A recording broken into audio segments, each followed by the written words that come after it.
Just realized I'm going to the library to do some serious research while wearing my Chewy for Prez shirt. I might raise some eyebrows.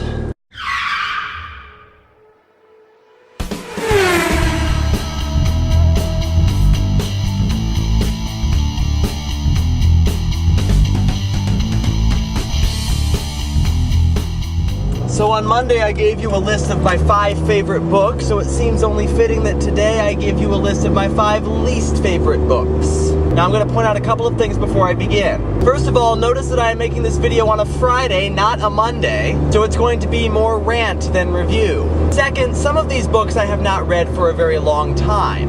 And in fact, for one of them at least, I am planning on reading it again sometime to see if I still feel the same way about it now that I did then. And that book, as a matter of fact, is the first one I'm going to name. Number 5, The Great Gatsby by F. Scott Fitzgerald. Now I know, all of you serious book readers are going to call me out and say, no, it's a great piece of literature and all that sort of thing. And yes, I'm sure it is. But the last time I read that book, I was a junior in high school.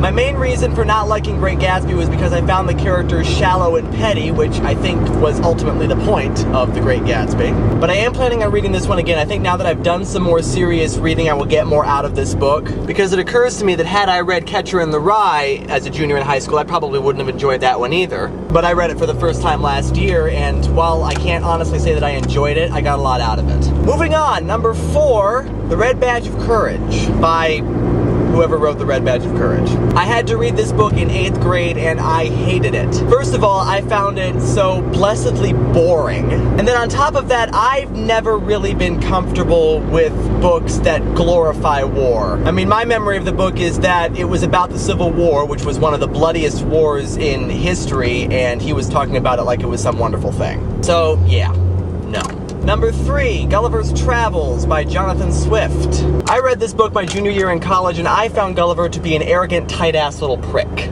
Particularly after I read the 4th section with the Houyhnhnms and the Yahoos. It could not have been more obvious that Jonathan Swift was trying to say, I prefer the company of horses to the company of humans. Again, I'm not crazy about books that say humanity is awful and we should all just go and kill ourselves. And again, I'm gonna have people who are gonna want to say, no, it's a literary classic and blah, blah, blah, blah. Please don't. Number 2, New Moon by Stephenie Meyer. Oh good, he's not attacking another classic. Twilight was okay. It certainly doesn't deserve all the hype that it's gotten, but it was okay. New Moon, I'm sorry, but I don't want to read a 400, 500-page novel about Bella being emotional and missing her boyfriend. Had the book ended with Bella realizing, oh, I guess I can live without Edward, I've got this great friend in Jacob, I'm going to be okay, then that would have been one thing. But it didn't. It ended with the message of, if you wait and whine and be emo long enough, then what you want will come back to you. Simply put, the Twilight series should have ended with book 1. In other words, it shouldn't have been a series at all, it should have been a book.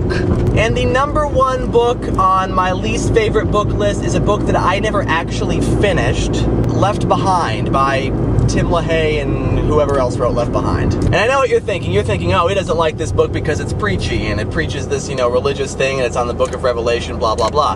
And while that all does certainly factor into it, that's actually not the main reason why I don't like the book. The main reason why I don't like the book?